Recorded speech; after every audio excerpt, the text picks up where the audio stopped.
Only professional డ్రైవర్ని ఒప్పేసుకున్నాను. Rubik's cube ఆడుతున్న నన్ను మా వాడు కార్ రిపేర్ని షోరూమ్కి తీసుకెళ్ళాడు.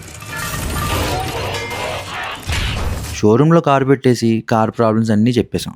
అక్కడున్న టెక్నీషియన్స్ కారు మొత్తాన్ని రిపేర్ చేసి మా వాడికి కాల్ చేశారు. రిపేర్ అయిపోయింది సార్ వచ్చేయండి అని. ఇంకా రిపేర్ అవ్వగానే రయ్యమని వెళ్ళిపోయి రయ్యమని డ్రైవ్ చేసుకుంటూ వచ్చేసాం.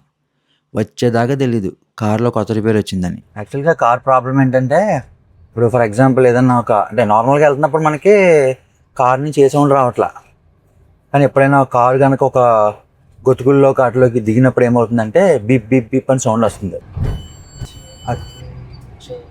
సిమెంట్ రోడ్ అనుకో అసలు ప్రాబ్లం లేదు, కాకపోతే ఏ పొరపాటున ఆఫ్ రోడ్ ఏదైనా గొతుకుల రోడ్ వైపు దిగామనుకో అంతే ఏక మ్యూజిక్ ఇంక మనకి ఏఆర్ రెహమాన్ వాయించినట్టు వాయింతనే ఉంటుంది kick kick kick kick kick kick kick అని.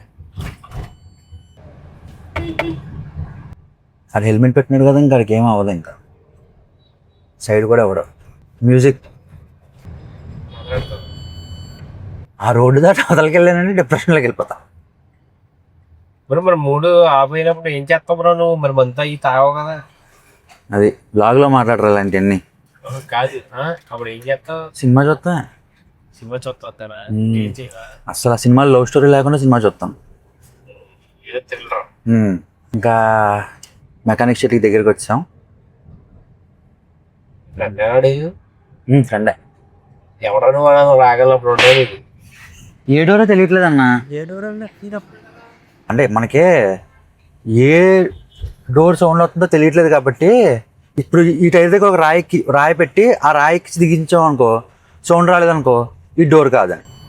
దాని తర్వాత వెనకాల టైర్ ఎక్కించామనుకో ఆ వెనకాల టైర్ దగ్గర సౌండ్ వస్తుంది వెనకాల డోర్ అలా ఇచ్చిన వెళ్ళిన ఒక మెకానిక్ షెడ్ దగ్గర అయితే ప్రాబ్లమ్ రెక్టిఫై చేయడానికి వాళ్ళకి టైం పడుతుంది అన్నారు. సో అందుకని చెప్పేసి వేరే ఓన్లీ డోర్ స్పెషలిస్ట్ ఎవరో ఉన్నారంటే అతని కోసం వెతుకుతున్నాం. కాదు నీ బొంద ఏ డోర్ నాకు ఐడియా వచ్చింది అంటున్నాను. వచ్చిండే సైంటిస్ట్ అటు సైడే ఇటే ఇప్పుడు అటు సైడ్ పెద్ద గొయ్యి ఉంది. అటు సైడ్ దించగానే సౌండ్ వచ్చింది. అదేలే కన్ఫర్మ్ ఆ 2 డోర్లు ఏదో ఒకటి. ఎక్కడ ఉన్నారన్నా? అది చిన్న కారు డోర్ సౌండ్ వస్తుందన్నా. మొన్న మనకు టింకరింగ్ వర్క్ చేశారు. పొద్దున స్నాక్స్ ఏం చేయొచ్చు కదా. ఎప్పుడు తిండే వచ్చిన పని మనం అయిపోయింది అవుతాడు. ఈ డోర్లే అన్న 2 డోర్లు ఈ 2 డోర్లు ఇటువైపు చేయించాలి టెంకరింగ్. మరి ఈ 2 డోర్లు తెలియట్లా గతుకులు వెళ్ళినప్పుడు వస్తుంది. అదే అనుకుంటా. డోర్ వేసినా సరే ఇంకా నొక్కుంటుంది ఏంటి ఇది నొక్కలే ఇది నొక్కిలో కదలట్లా. అదే ఇది 4వ షాపు 3వ షాపు.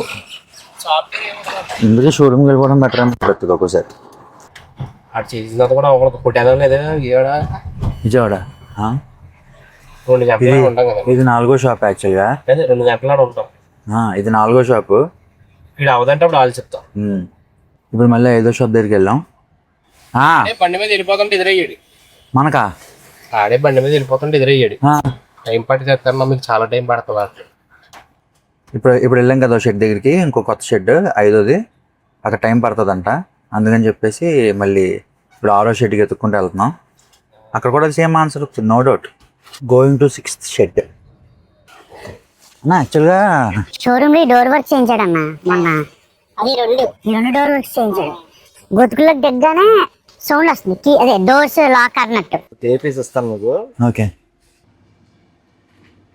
ఈజీ జొగాడ్ అయితే ఏదో జరుగుతుంది. ఆ ప్లాస్టర్ తోటి కొంచెం ఆ సౌండ్ ఆగుద్దామని చెప్పి చెక్ చేస్తున్నారు. చూడాలి ప్రాబ్లం సాల్వ్ అవుతుందో లేదో. పెయింట్ వర్క్ వేసినప్పుడు కార్ డోర్ తీస్తారన్న మొత్తం. నేను పనిచేసిన నాకేం తెలుస్తుంది మొత్తం ఓడదీరా అని నన్ను అడుగుతున్నాం. యూట్యూబ్లో వ్లాగ్ అన్న. మనోడు కారు తెచ్చినప్పుడు గ్యాబీ లేదు. అది లాక్ తెస్తారు కదన్నా. లాక్ పైసలు వస్తాయి వీళ్ళకి. లాక్కి ఏం రావన్నా ఇంకా స్టార్ట్ అవ్వాలి. జస్ట్ స్టార్ట్ చేసాను ఇప్పుడే. సౌండ్ ఏం పోలేదు జొగాడుతో. మనం అక్కడికి వెళ్ళినా 200 బొక్క. మళ్ళీ షోరూమ్ వెళ్ళాల్సిందే ఇంకోసారి విజయవాడ. ఇప్పుడు అక్కడ మనం వెళ్ళినా ఆ ప్లాస్టర్ తీసేయాలి. మళ్ళీ మనం ఏదో చేంజ్ అనుకుంటాడుగా. పేడ మధ్యలో ఆ రోడ్ అన్నాక పేడ ఉండదంటారా నీ. అలా అని కాదు, కావాలని తప్పకుండా గ్యాప్ ఉంది కదా జనాలు ఉంటా అనుకోవచ్చు. రోడ్డు పేడ మధ్యలోంచి వెళ్ళాం మా ఊడు. సరే నీకు నాకు పందు సరే అయితే తొక్కి అప్పుడు మొత్తం ఎండబెట్టేస్తాం ఒక సరే కారు మధ్యలోంచి వెళ్తే నాకు ఇప్పుడు ₹1,00,000 ఇవ్వాలి. నీటిలో నుంచి వెళ్ళిపోయి ఉంటావు నువ్వు కావు ఇప్పుడు ₹1,00,000 ఇవ్వాలి. ఇప్పుడే చూసేద్దాం. సరే చిన్న చిన్న పేడ మొక్క ఉంటే నాకు ఇచ్చేయాలి. ముక్కు పగిలిపోద్ది మరి అంతే కదా చూడు దిగి. వాళ్ళ ప్రొఫెషనల్ డ్రైవర్ ఒప్పేసుకున్నాను. సో ఎవరైనా సరే వేరే ఊర్లో కార్ సర్వీస్కి ఇస్తే కార్ ఇవ్వగానే మాకులాగా డ్రైవ్ చేసుకుని వచ్చేయకండి. 1 గంట అయినా సరే ఆ ఉన్న ఊర్లో చెక్ చేస్తే కొత్త ప్రాబ్లమ్స్ ఏమైనా ఉంటే బయటపడతాయి, వెంటనే సాల్వ్ చేయించుకోవచ్చు. లేకపోతే మాకులా ఇబ్బంది పడాల్సి వస్తుంది. ఇప్పుడు మళ్ళీ మేము విజయవాడ వెళ్ళాలి ఈ రిపేర్ చేయించడానికి. కార్ రిపేర్ అయితే అవ్వలేదు, ఇక్కడితో ఈ వ్లాగ్ కంప్లీట్. మళ్ళీ విజయవాడ వెళ్ళాలి మ్యాక్సిమం ఈ కార్ రిపేర్ చేయించడానికి. డబుల్ పనులు. ఓకే గాయ్స్, ఈ వీడియో కానీ మీకు నచ్చితే లైక్ చేసి కామెంట్ చేసి మీ ఒపీనియన్ని షేర్ చేయండి. Thanks for watching. బాయ్.